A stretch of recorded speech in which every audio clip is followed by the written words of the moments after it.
السلام عليكم كلنتي wanaagsan muuqaalkii ka horeeyay dabcan waxaan kusoo qaadanay qaabkii aan u dhisan garanaynay loogadii iyo textii qaabkaan ugu dareynay isla markaana aan u soo saarnay looga dhameystiran kaakii kasii horeeyay dabcan waxaan soo sameynay background-kana u jeedaan oo inoo noqonaya background-ka poster-keena isla markaana asaaskiisii hore aan kusoo qaadanay muuqaalkii u horeeyay qaybtan practicalka marka inta halka inoo ku samaysan hadda waa background dhinaca layerska fiiris waxay ka kooban yihiin background-ka cad iyo shaybabka dhowrka xabaa la isku daray si aan marka isugu wada darno hal background kale inoo wanaan hal group gelinaa la qaatay right click baan siinaa kulligood isku wada daraynaa control waxaan qabanaa shift baan haynaa kan u sareeyaan dooranaa hal mar qaabkaasaan marka u wada dooranay then waxaan siinaa markaas control G qaabkaas wuxuu ku yahay group marka waxaan u bixinaynaa background balda groupkaas kulligood oo wada socdaan qaabkaas ku sameeyay marka poster-keenii hore haddaan si fiican u fiirino wuxuu ka sameysnaa loogadii baa saaran tusaale magacii iyo wax ku saabsan laba tufaax iyo qoraal yar oo kooban intaas san iyo sanadkan oo ku jira circle-kaas intaas uu ka sameysan sida guud ahaaneed marka waxaan u baahanahay inaan ku soo darno marka koowaad loogadii waxaan ka helaynaa loogad maadaama inoo design garaysan tahay waxaan ka helaynaa folder-kii aan ku shubnay folder-kii baan tagaynaa waxaan kasii tagaynaa logo kadib waxaan soo qaadaynaa loogadii waxaan soo furaynaa loogadii markaan soo furno dabcan meel bannaan bay taalaa loogadii waxaan u baahanahay inaan harno oo geyno poster-kii si aan u wada geyno waxaan u baahanahay marka inaan qaadno qaabkaan u qaadana waxay tahay haddaan kan jiido kanun baa raacaya marka waxaan rabaa kulli inaan isku wada daro qaabkaan isku daray waxay tahay waxaan soo qaadanayaa move toolka wataan soo qaado waan ku jiidiyaa marka ilaa halkaas qaabkaas baa marka waxay ugu select garaysmaya kulli oo ay wada socdaan kulli markaas aan wada select gareeyano aan wali kaxayn waxaan qabanayaa control iyo E kulli waa isku dhijinaysaa groupkooda dhigaysa laakiin kulli waa isku wada dhijinaysaa control iyo E baan idhi waa isku keenay kulli isoo dhameystiran dan baan waxaan sameynayaa move toolkan ku qabanayaa waa drag gareynayaa ilaa poster-ka waxaan geynayaa poster-ka tabkiisa dan goorta poster-ka soo baxo baan soo drag gareynayaa halkaas kale goorta ii timaado calaamad blast waa la socota mouse-keeda si fiican fiirso waxay ka dhigan tahay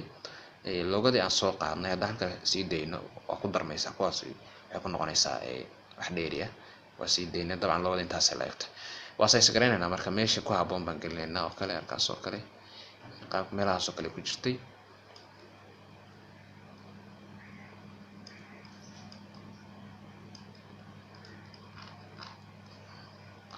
dabcan loogada marka halka dhigno loogada waxa ka hooseeyo isla meesha ku qornaa magaciisaan u soo qorno waxaan soo qaadanaa textadaan soo qaadanaa hal mar baan click siinayna then baan halka ku qoraynaa tusaale skorka magaciisa waxa ahaa tusaale oo kale halkaasaan ku qoraynaa marka click baan siinaynaa kadib baan qoraynaa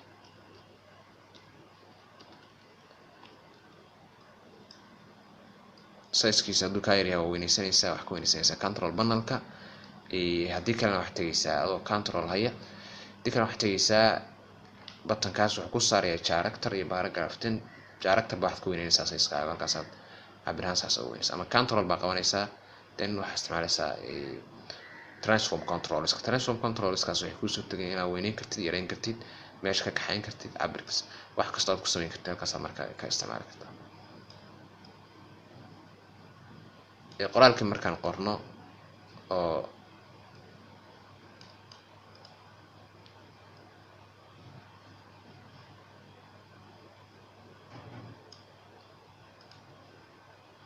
then colorkiisi wuxuu ahaa cafe colorkan soo dooranaysaa cafeegaan oo kale uu soo dhagaa waa dooranaa markaas size-kiisa intaa uu ka yar weynaa baan filayaa xogaa baan soo weynaynaa ilaa meelahaas oo kale joogay kadib markaa meelahaas kala geyno qaabkaas baan u dooranaynaa fontiga waxa laga yaabaa inay kala duwanaato aduu font isticmaalaysid aniguna fontiga ka isticmaalay dhib ma laha qoraalku wax kuu muhiima inuu walba qoraalku kuu siman yahay meeshiisa ku yaallo qaabkaas marka aad u dhigtay waxaan ku raadayay wax loo yaqaan fontigaagi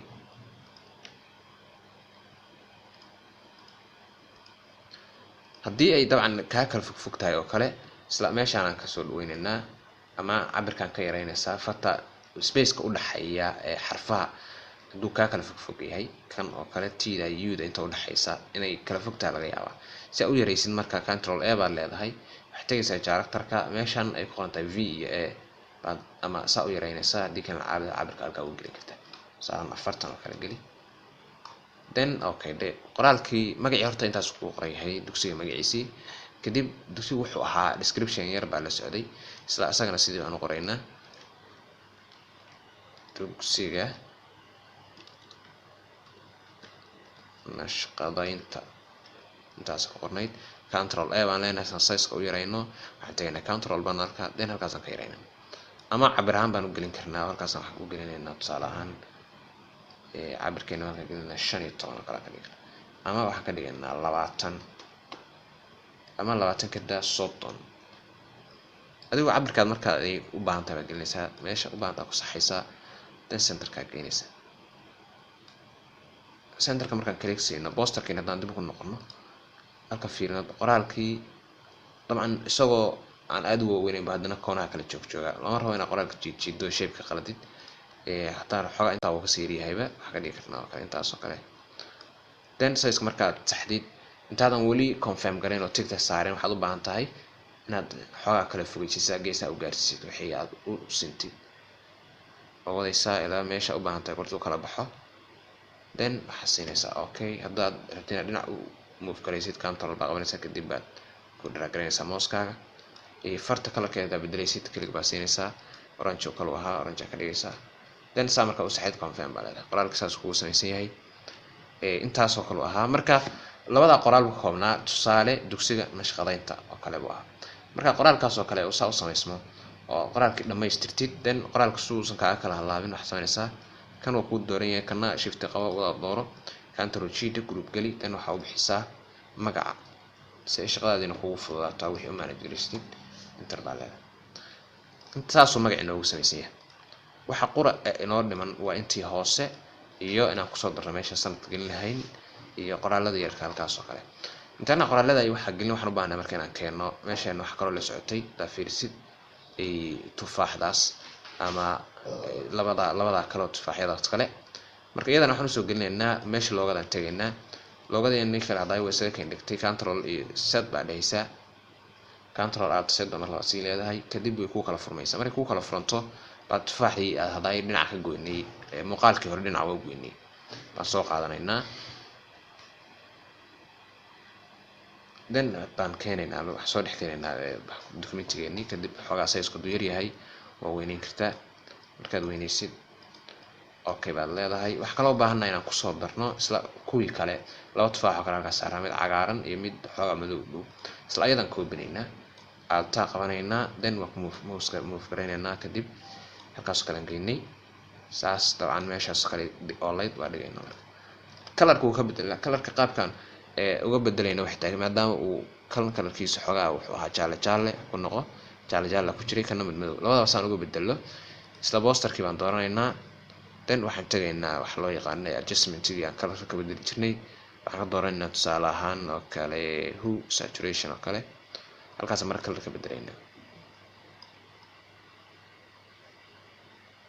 qaabkaas oo kale ahaa dabcan okay baa leedahay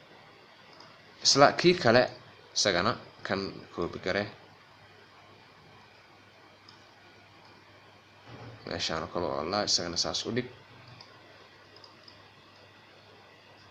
waxaan maana isagana inaan madow ka dhigno marka isaga waxaan isticmaalaynaa layer adjustment isaga dooranaynaa fx baan leenahay kadib waxa isagaan dooranaynaa dan waxaan leenahay adjustment waxa ka dooranaa saturation isagana isla meeshii haddaan si fiican u fiirtaan kii wax ka bedelo documentiga dhan baa isbedelaya uma baahnayn marka waxaan rabnaa layerka qora inuu isbedelo tusaale tufaaxdaas kaliya meeshaan ka dooran jirnay wax xasuusatid halkaasaan click siin jirnay then hal layer buu noqonayaa adjustment-ga qaabkaas oo kale aan soo jirnay marka adjustment-gana saas oo kale ahaa then goortaad ku saxdid baad waxaad leedahay iska celinaysaa properties-ka qaabkaas kugu samaysan yahay adjustment-ga tufaaxyadii saddexdii xabood tufaax ahaa iyaguna saas u samaysan yihiin inta kaliya inoo dhiman documentigeena inaan design garayno oo caadi nashqadeeni ku complete ka dhigno waxay tahay inaan kusoo darro qoraaladii hoose iyo meeshii sanad ku jiray horta intaan si aysan inoo wareerin layerada inoo ka buuxin inaan hal group wada gelinaa u baahannahay kanaan dooraynaa shift baan qabanaynaa kana waa dooraynaa shift baan haynaa kana waa sii dooranayna goortaan saddexdiiba dooranno waxaan leenahay control iyo G malena then saasaan u gelinaynaa group kortu inoo samaysmo aan magac u bixinaynaa waxaan leenahay tufaaxna saas u samaysan yahay oo waa groupkaas ku jira magaciina group ku jira backgroundkina hal group ku jira logadana 26 ku qoran logada loo qor tan logadana saas u samaysan tahay waxay noo dhiman intii contactka inaan ku soo darno iyo intii sanadka ahayd marka waxaan ku soo daraynaa sanadka marka hore waxaan tagaynaa meesha loo yaqaan waxaan ku rahday shape toolka badanaa shape tool baan isticmaalayna waayo waxaani waa wuxuu haddaan wax design garanayno inaan photo wax ka bedelayn ama waxaan ku rahday qoraal badan qorayno waxaan u baahanahay inaan in badan isticmaalo wax loo yaqaan shape toolka isaan wax badan ka access garan karnaa marka shape tool baan soo qaadanaynaa isla asagii oo aan samaynaynaa marka isagoo oo asaa u samaysid alta qabanaysaa marka si aad u samaysid shape tool perfect oo loo dhinac iska leeg shape tool alta iyo shift baa qabanaysaa kortaa weynaysid aduu inta rabtid leekaysid marka shape tool marka soo dooratid waa ku jiidaysaa inta u baahan tahay cabirka u baahan tahay macquul kula cabirta geysid intaas oo kor u leekaa asaa u samaynaa then meeshaas kul ku aadanaa saasaan ugu aadinay wax kaloo la socday haddaan ku noqono backgroundkaas khafiifka iyo meesha madowga ahaa saan marka u samayno waxaan u baahanahay inaan kii kan duplicate garayno laba ka dhigano qaabka aan duplicate garayno xigta control iyo j baan qaban karnaa ama waxaan alta inta qabanaa hal mar jiidaynaa saas oo laba ku yahay meeshiisii ku celi saa u saxdid qaabka isugu aadan yihiin then size-ka yare alta shift mouse-ka isticmaal saa u yaree size-ka marka saa u yareysid then confirm saar waxaan u baahnaa marka kan aan yareynay inaan colorkiisa ka bedelno oo kan oo kale ka dhigno klik baan siinaynaa isaan kasoo doorana colorka markaan soo doorano qaabkaas inuu sameeyo kanna marka wuxuu lahaa caddaan dhala abaa ku jiray si fiican daa u fiirsid qaabku u samaysan yahay sooma jeedid isla asaga colorkiisa caddaan baan ka dhigaynaa caddaan markaan colorka ka dhigno waxaan u baahannahay inaan opacity-ga wax yarayno markaas khafiifino qaabkaas oo kale ka dhignay opacity markaan qaabkaas oo kale ka dhigno waxaan u baahnay inaan soo gelino marka drop shadow si u muuqdo wax la kor saaray meesha oo kale drop shadow waa tagaysaa kadib baa halka wax soo gelinaysaa drop shadow size-kiisa adaa control kara then waxaan leenahay okay qaabkaas waxaynu ku samaysan circle-kii labadii circle iskor saarnaa waxa qura inoo dhiman wax tahay inaan soo gelino wixii loo yaqaanay inaan soo gelino qoraalka yara qoraalkaasaan usoo gelina marka waxay tahay cabirkaan soo qaadanaynaa waxaan soo qaadanaynaa textiga then meeshaan u baahanay baan click siinaynaa halkaasaan ku qoraynaa marka waxaan ku qoraynay 2016 buu ahaa control cabirkiisa waa yaraynayna marka intaan u baahanay baan geynaynaa intaas oo kale geynaysaa then size-kiisa colorkiisa caddaan ka dhig okay dheh qaabkaas qoraalku uu qoran yahay waxaa la socday oo qoraalka la socday waxaa shay yar wax xadan si fiican daa u fiirsi intaasaa la socotay fontiga kan aan halka ku isticmaalay baan isla xagga ku isticmaalayna qaabkan fontiga u bedelayna waa arkaynaa tagayna horta waxaan dooranaynaa marka kan fontiga ta u bedelno textigaan dooranaynaa kadib halkaas waxaan gelinaynaa fontiga then fontiga waa inoo bedelmay waxaan kaloo u baahnay inaan soo gelino shape-kii sharaxaad yarayd shape tool baan tagaynaa kadib custom right click siinaynaa halkaas waxaan ka dooranay marka aan ka fiirinaynaa wax u samaysan wixii qaabkii oo kale kan oo kale soo qaad kaasuu ahaa then oo soo dooranay halkaasoo kale aan dhigaynaa colorkiisa caddaan weeye dabcan caddaankaas inoo ahaa intaa markaan ka dhigno wax soo dhexgelinaya marka hal xariiqoo yar baa ku jirta xariiqda waxaan u samaynaynaa rectangle tool baan soo qaadaynaa isagana hal mar baan ku dhex samaynaynaa marka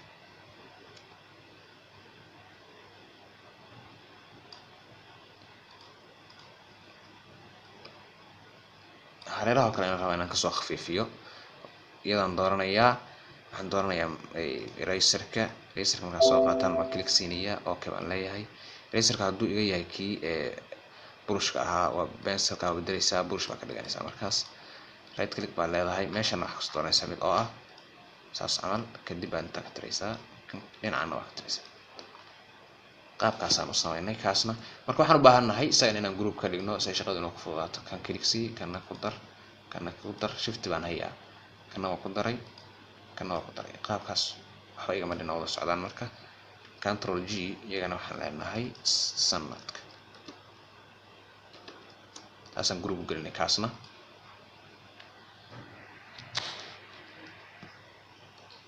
groupka markaan gelino waxa inoo dhiman oo kaliya waxa weeye inaan soo gelino contactski iyo qoraalkii yaraa qoraalkii waa kan ka baro cilmiga nashqadaynta oo dhammaystiran soo maaha qoraalkaas oo kale aan baahnaa inaan qorno click baan siinaynaa markaas waxaan qoraynaa marka ka baro cilmiga nashqadaynta oo dhammaystiran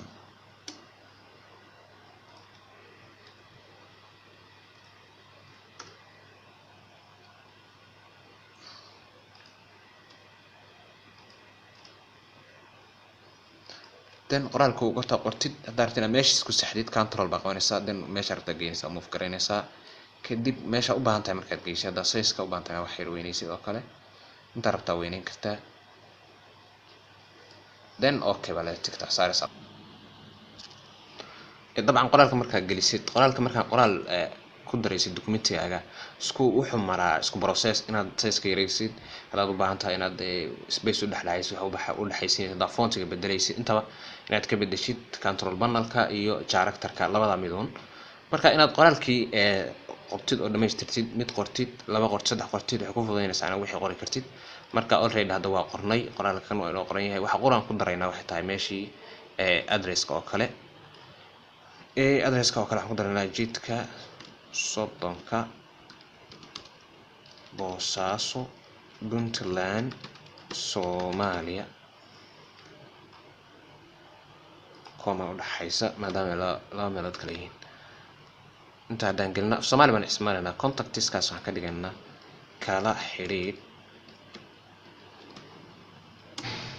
oo kale isagana intaa markaan gelino waxaan ku daraynaa marka halkan ka isticmaali lahayn tel iyo maxaan ku dhahdaa email iyo waxaan gelinaynaa iconada waxaan ka helaynaa marka iyada waxaan kasoo heli karnaa meeshaan intaan galno waxaan ka heli karnaa ay halkan inaan ka raadsano ama kuwa meesha noogu jiray project folderka baan kala soo baxaynaa meesha poster design ka taginaa waxaa noogu jira saddexda icon saddexdaba soo qaad hal mar baan wada keenaynaa marka kaasayskiisa mid walba sayskiisa yaree in macquul ah hadhow si yaraysan karta gee kan kalena sidoo kale hadduu isagu yar yahayna waa weynaynaysaa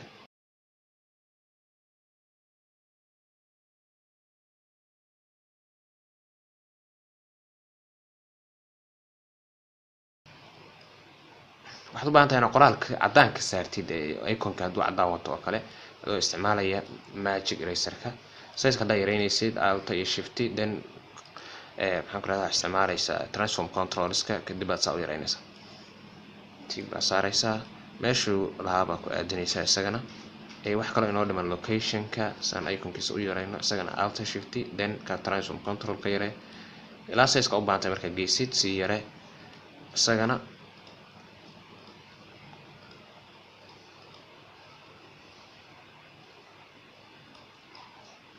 then okay de waxaan geynaynaa meeshiisi marka saddexdii icon mid walba meeshiisiiba noogu aadan yahay qaabkaan u yaraynaynaa wax u dhigayno mid walba meeshiisi markaan ku aadino then waxaan u baahnaa inaan u ekaysiino designka inaan u ekaysiino maxaan ku rahdaa qoraalkaas saan u ekaysiino kulligood hal mar group ka dhig intaa wada dooratid kadib waxaa leedahay color overlay baa gelinaysaa color overlay gunbaa caddaan ka dhigaysaa qaabkaasi ugu ekaanay marka kulligood mid walba meeshiisiiba ku aadan yahay haddii aad u baahatid inaad soo durkisid ayagoo wada socdaad durkinaysaa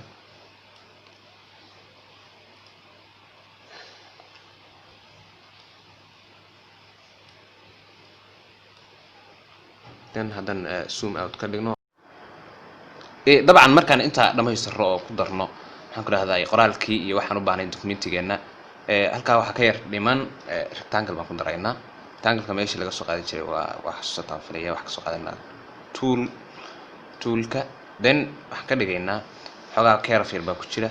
halkaas ka qaloocinaysaa adoo isticmaalaya transform controlska markaad meeshaad u baahnayd dhigtid baad dhigaysaa. haddaa kalarka bedelaysid isla sidii uga bedelaynaa dhan kalarkaan u baahnay baan siinaynaa. qaabkaas markaan u dhamaystirno waxaan u baahnay documentiga inaan save garayno. meeshii laga save garayn jiray mar walba waxaan sanaa control shift s ama file save as baad tegaysaa. kadib waxaad tegaysaa meeshaad ku save garaysan lahayd. waxaan ku save garaynaynaa poster, then posterkaas halkaas waxaad leedahay save. photoshop ahaan hadaa ka dhigaysa hadaa jpg ka dhigaysa intaba intaas saas u save garaynaysaa. intaasaan kusoo gabagabaynaynaa muuqaalkan ugu talagalay inaan ku design garayno posterkeennii. muuqaalka ku xiga waxaan ku qaadan doonaa qaabkan ugu soo export garan lahayn inaan website u isticmaalo inaan printing inta u isticmaalo. marka waa inoo kulantii doona xiiso leh.